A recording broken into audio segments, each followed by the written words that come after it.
কাপড় বানায় যদি তোমাকে দাফন দিয়া দিই তাহলে কি হবে? আম্মা জান খাদিজা বলে, গো আল্লাহর নবী, যদি আমি কোনো কারণে জাহান্নামী হয়ে যাই, আপনার জুব্বা মোবারক আমার শরীরে লাগার কারণে, থাকার কারণে জাহান্নামের আগুনের এত বড় সাহস নাই। রহমাতুল লিল আলামিনের জুব্বা মোবারকে জাহান্নামের আগুন লাগবে, ঠিক কিনা বলেন? আল্লাহু আকবার।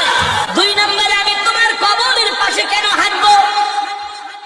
আম্মা জান ডাক দিয়া বলে, গো আল্লাহর নবী, কবরের মাটি যদি আমাকে এক পাশ থেকে আরেক পাশে চাপা দেয়, আপনার পা মুবারক যদি কবরের পাশে লাগে, মাটির পাশে লাগে, ওই মাটির এত বড় সাহস নাই আল্লাহর নবীর পা মুবারকের জায়গা ভেদ করে এক পাশের মাটি আরেক পাশে এসে খাদিজাকে চাপা দিবে, ঠিক কিনা বলেন?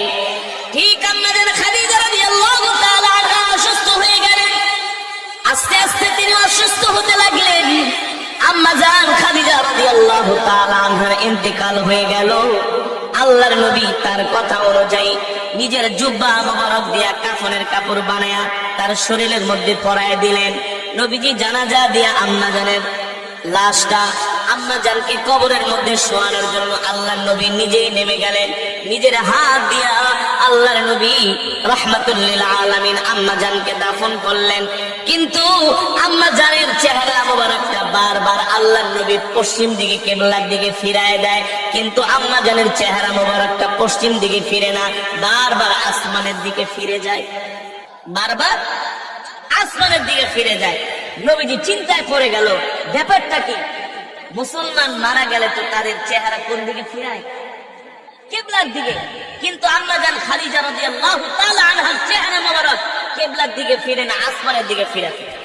মানে আল্লাহর নবী ফিরায় কিবলার দিকে, আল্লাহ তাআলা ফেরেশতাদেরকে দিয়া ফিরায় ঘুরায় রাখে আসমানের দিকে। সুবহানাল্লাহ বলেন। নবীজি চিন্তায় পড়ে গেল, কারণ কি? কি হতে পারে আমার খাদিজার চেহারা ফিরায় কিবলার দিকে, হয়ে যায় আসমানের দিকে? তিনবার এমন হয়েছে।